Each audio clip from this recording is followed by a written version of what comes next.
Hello, good morning to all of you. My YouTube channel is Nurses Classes and my name is Manju Thakur. Today मैं आपको जिस topic के बारे में बताना चाह रही हूँ उसका नाम है CPR. CPR की फुल फॉर्म रहेगी हमारी cardiac pulmonary resuscitation. Cardiac pulmonary resuscitation ये एक हमारा एडवांस प्रोसीजर्स होता है जो कि मल्टी स्पेशलिटी हॉस्पिटलों में अवेलेबल होता है. इसको देने का क्या क्राइटेरिया है या कैसे दिया जाता है इसके बारे में मैं आपको सबसे पहले बताना चाहती हूँ. सबसे पहले अगर हमें कोई भी विक्टिम अनरिस्पॉन्सिव नज़र आता है तो सबसे तो हमने क्या करना है कि हमारा जो पहला काम है नर्सेज का वो क्या है कि पेशेंट की उसकी पल्स को चेक करना और रेस्पिरेशन को चेक करना. लेकिन पल्स और रेस्पिरेशन चेक करने के बाद हमें कोई भी फील नहीं हुई, कोई भी पल्स हमें फील नहीं हो रही है तो हमें आफ्टर दैट हमें CPR का प्रोसीजर जो है वो उसको स्टार्ट कर देना है.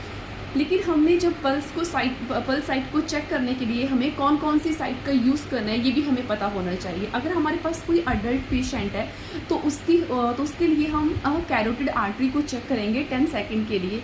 अगर हमारे पास कोई चिल्ड्रन है तो उसके लिए हम ब्रेकियल आर्टरी का यूज़ करेंगे. और अगर हमारे पास कोई न्यूनेट बच्चा है वो अनरिस्पॉन्सिव हो रहा है तो उसके लिए हम फ्यूमोरल आर्टरी को चेक करेंगे. आफ्टर दैट जब भी हमने प्रोसीजर CPR देना स्टार्ट करना है तो पहले जो हमारे पास जो पेशेंट्स के लिए बेड होगा उसका जो मैट्रेस होगा वो हमारे पास हार्ड होना चाहिए. ठीक है. देन आफ्टर दैट जो है जब भी हमने पेशेंट्स को चेक करना है तो चेक करते टाइम हम 3 चीज़ों को फॉलो करते हैं: सर्कुलेशन, प्रेशर और रेस्पिरेशन. तो सर्कुलेशंस में हमने चेक कर लिया आर्टरीज के द्वारा कि सर्कुलेशन हो रहा है या नहीं हो रहा है. प्रेशर को चेक कर लिया, रेस्पिरेशन को चेक कर लिया. इन 3 चीज़ों को चेक करने के बाद अगर हमें पेशेंट की पल्स फील नहीं हो रही है तो हमने देन CPR को स्टार्ट कर देना है. CPR को जब हम स्टार्ट करेंगे तो सबसे पहले हम कंप्रेशंस देंगे. जब भी हमने कंप्रेशंस देने हैं पेशेंट्स को तो कंप्रेशंस देने के लिए सबसे पहले हमें पता होना चाहिए कि किस तरह से हमारा जो हैंड की पोजीशंस है वो होनी चाहिए. तो जो हमारे हैंड है उसको हमने इस तरह से इंटरलॉकिंग करना है और इंटरलॉकिंग करने के बाद पेशेंट की जो स्टर्नम है उसके लोअर थर्ड वाले पार्ट के ऊपर अप्लाई करना है. और अप्लाई करने के बाद जो है वो हमने कंप्रेशन देने स्टार्ट करने हैं. ठीक है. अब हमें ये पता होना चाहिए कि हमें कितने कंप्रेशंस देने हैं. तो हमें पेशेंट्स को जब भी हमें कंप्रेशंस देना है तो कितने देने हैं, 100 से लेके 120 कंप्रेशन जो है वो हमें 1 मिनट में देने होते हैं.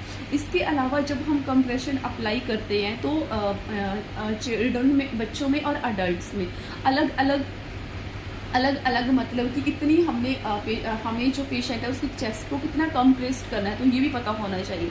तो अगर हमारे पास कोई अडल्ट पेशेंट है तो उसमें हम 1.5 से लेकर 2 इंच तक जो है वो चेस्ट को कंप्रेस करेंगे और अगर बच्चा है तो उसमें 1 से 1.5 इंच तक कंप्रेस करेंगे. आफ्टर दैट हमें ये पता होना चाहिए कि हमें किस रेशियो में पेशेंट्स को कंप्रेशंस देना है. अगर तो हमारे पास पेशेंट जो है वो अडल्ट पेशेंट है तो इसमें तो हमारी 30:2 ही रहेगी, चाहे हमारे पास 1 रेसिक्यू है चाहे हमारे पास 2 रेसिक्यू है.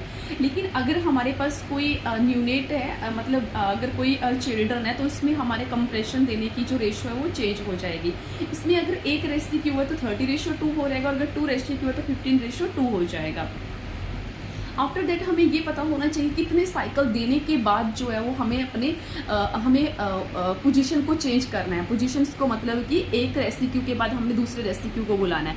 तो एवरी 5 साइकिल्स देने के बाद जो है वो हमें रेसिक्यू को अपनी पोजीशंस को चेंज करना है.